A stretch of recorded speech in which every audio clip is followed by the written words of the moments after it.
ॐ यथाग्ने दाहिका शक्ति रामकृष्णे स्थिता हि जा सर्वविद्या स्वरूपां तां शारदां प्रणमाम्यहम्। जननीं शारदां देवीं रामकृष्णायां जगद्गुरुं पादपद्मे तस्मिताः प्रणमामि मुहुर्मुहुः। ঠাকুর, মা ও স্বামীজির চরণে শতকোটি প্রণাম। আজ আমরা শ্রী শ্রী মায়ের কথা গ্রন্থ থেকে শ্রীমতী ক্ষীরোদাবালা রায় মায়ের সান্নিধ্যে আসিয়া মায়ের কে কী রূপে দেখিয়াছিলেন এবং মায়ের যে অপার করুণা তারই কিছু বর্ণনা আপনাদের কাছে আজ পাঠ করে শোনাব। যখন প্রথম দর্শন হয় 1317 সালে কলিকাতার পটলডাঙ্গার বাসায় শুক্রবার সকালে শ্রীমান বলে গেল, কাল শনিবার মায়ের শ্রীচরণ দর্শন করতে যাব, আপনি তৈরি হয়ে থাকবেন। কাল তবে মায়ের দর্শন পাব। একথা শুনেই সারা রাত আমার আর ঘুম এলো না। আজ 1317 সন, প্রায় 14-15 বছর হয়ে গেল আমি কলকাতায় আছি। এতকাল পরে কি তাহলে মায়ের দয়া হলো? এতদিনে কি সুযোগ মিলল? পরদিন বৈকালে গাড়ি করে সুমিতকে ব্রাহ্মবালিকা বিদ্যালয় হতে নিয়ে শ্রী শ্রী মায়ের শ্রীচরণ দর্শন করতে চললুম। কি যে আকুল আগ্রহে গিয়েছিলাম তা ব্যক্ত করার ভাষা জানি না। গিয়ে দেখি মা বাগবাজারে তার বাড়িতে ঠাকুর ঘরের দরজার সামনে দাঁড়িয়ে আছেন। তার এক পা চৌকাঠের উপর আর অপর পা পাপোশখানির ওধারে। মাথায় তার কোনো কাপড় নেই, আর বাঁ হাতখানি উঁচু করে দরজার উপর রেখেছেন, ডান হাতখানি নিচুতে। গায়েরও অর্ধাংশে কাপড় নেই। তিনি এক দৃষ্টে তাকিয়ে আছেন। গিয়ে প্রণাম করতেই পরিচয় নিলেন। তখন সুমতি বললে, আমার দিদি। সে পূর্বে কয়েকদিন গিয়েছিল। তখন মা একবার আমার দিকে চেয়ে বললেন, এই দেখো মা, এদের নিয়ে কি বিপদে পড়েছি। ভাইয়ের বউ, ভাইঝি, রাধু সব জ্বরে পড়ে আছে। কে দেখে, কে কাছে বসে তার ঠিক নেই। বসো, আমি কাপড় কেচে এখনই আসছি। আমরা সেখানে বসলুম। কাপড় কেচে এসে 2 হাত ভরে জিলিপির প্রসাদ এনে দিয়ে বললেন, বৌমাকে দাও, আর তুমিও নাও। সুমতিকে শীঘ্র স্কুলে ফিরতে হবে, তাই সেদিন একটু পরেই প্রণাম করে বিদায় নিলাম। মা তখন বললেন, আবার এসো। এই 5 মিনিটের জন্য দেখা, তাতে আমার আশা মিটল না। অতৃপ্ত প্রাণে বাসায় ফিরলাম। তারপর 1317 সালের 30শে মাঘ শ্রী শ্রী মা সেদিন বলরামবাবুর বাড়ি গিয়েছিলেন। আমি তার বাগবাজারের বাড়িতে গিয়ে একটু অপেক্ষা করতেই মা ফিরলেন। প্রণাম করে উঠতেই হাসি মুখে জিজ্ঞাসা করলেন, তুমি কার সঙ্গে এসেছ? আমি তখন মাকে বললাম, আমার এক ভাগ্নের সঙ্গে এসেছি। মা বললেন, ভালো আছো? বৌমা ভালো আছে তো? এতদিন আসোনি কেন? আমি তো ভাবছিলাম অসুখ করলো নাকি। আমি বিস্মিত হয়ে তখন ভাবলুম, একদিন মাত্র 5 মিনিটের দেখা, তাতে মা আমাদের কথা মনে রেখেছেন ভেবে সে আনন্দে আমার চোখেও জল চলে এলো। মা তখন আমার দিকে তাকিয়ে সস্নেহে বলিলেন, তুমি এসেছ? ওখানে বসে আমার মন চঞ্চল হয়ে উঠেছিল। মা বলরামবাবুর বাড়িতে গিয়েছিলেন। সেই বলরামবাবুর বাড়ির কথা তখন বলছেন যে সেখানে মায়ের মনও নাকি আমার জন্য চঞ্চল হয়ে উঠেছিল।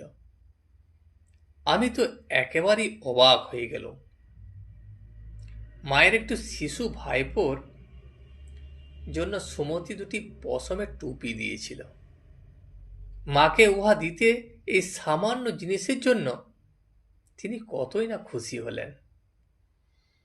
তক্তপোষের উপর বসে বললেন, এখানে বসো, আমার কাছে বসো। মায়ের কাছে আমি বসলুম। মা আদর করে বললেন, তোমাকে যেন মা আরো কত দেখেছি, যেন কত দিনের জানাশোনা। আমি তখন বললুম, কি জানি মা, একদিন তো কেবল 5 মিনিটের জন্য এসেছিলাম। মা তখন হাসতে লাগলেন ও আমাদের দুই বোনের অনুরাগ ভক্তির অনেক প্রশংসা করলেন। আমরা কিন্তু ওই সকল কথার কতদূর যোগ্য তা জানি না। তারপর ক্রমে ক্রমে অনেক স্ত্রী ভক্ত আসতে লাগলেন। ভক্তি বিগলিত চিত্তে সকলে মায়ের সে হাসি মাখা স্নেহভরা মুখখানির পানে একদৃষ্টে চেয়ে আছেন। ওরূপ দৃশ্য আমি আর কখনো দেখিনি, তাই আমি মুগ্ধ হয়ে দেখছি।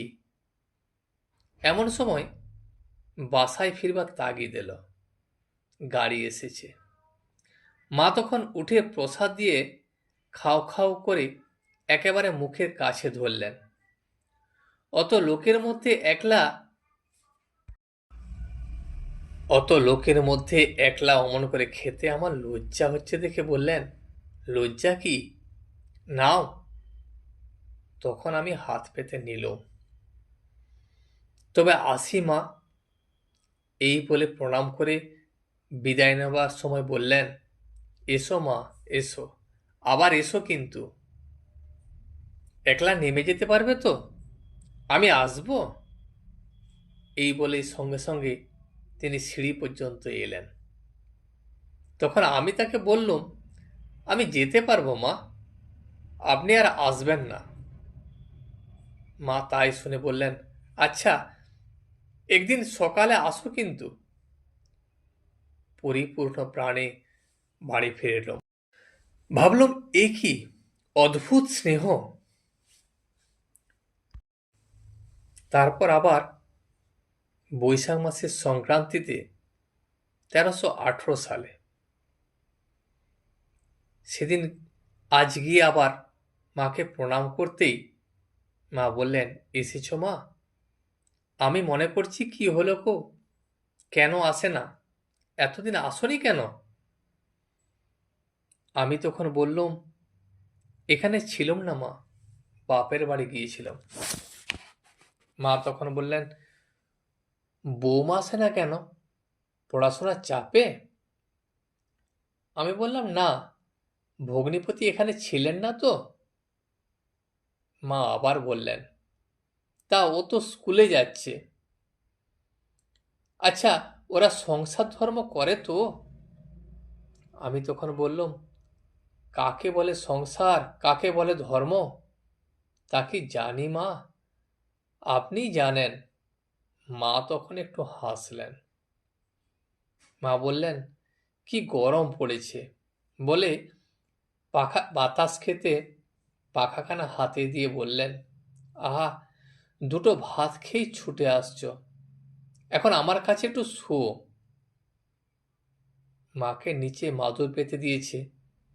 তার বিছানায় শুতে একটু সংকুচিত হচ্ছি দেখে মা বললেন, তাতে কি মা, শোও, আমি বলছি শো। অগত্যা সেখানে শুলুম। মার একটু তন্দ্রা আসছে দেখে চুপ করে আছি।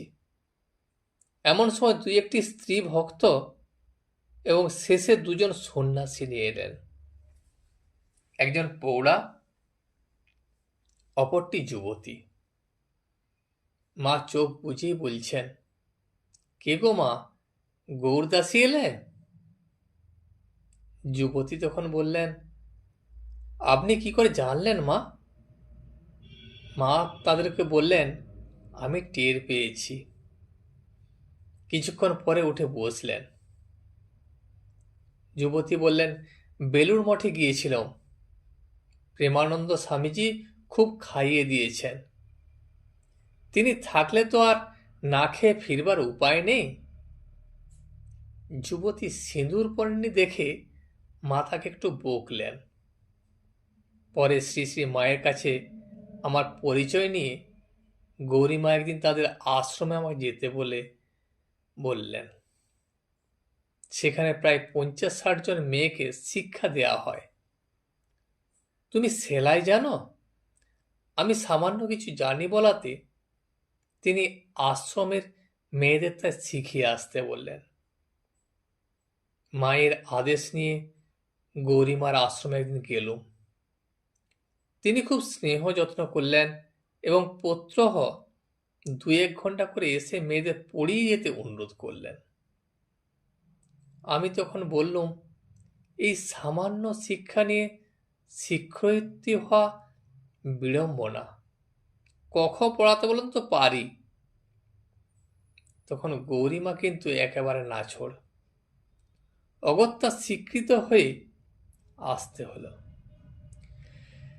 একদিন স্কুলের ছুটি হলে গৌরীমার আশ্রম হতে মায়ের শ্রীচরণ দর্শন করতে গেলাম। গ্রীষ্মকাল, সেদিন একটু পরিশ্রান্ত হয়েছিলাম। দেখি মা এক ঘর স্ত্রী ভক্তের মধ্যে বসে আছেন।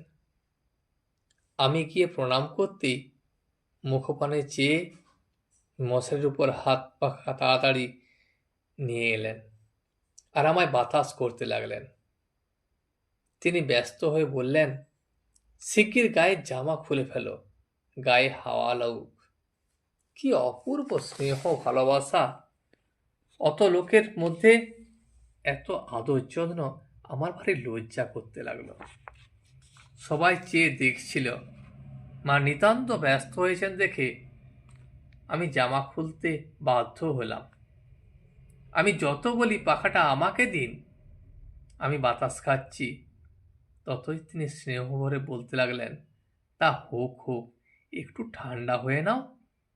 তারপর প্রসাদ ও 1 গ্লাস জল এনে আমাকে খাইয়ে দিলেন। তারপর তিনি শান্ত হলেন।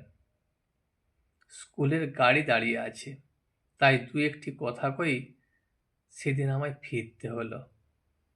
আজ এই পর্যন্তই। ভিডিওটি শেষ পর্যন্ত দেখার জন্য আপনাকে অসংখ্য ধন্যবাদ।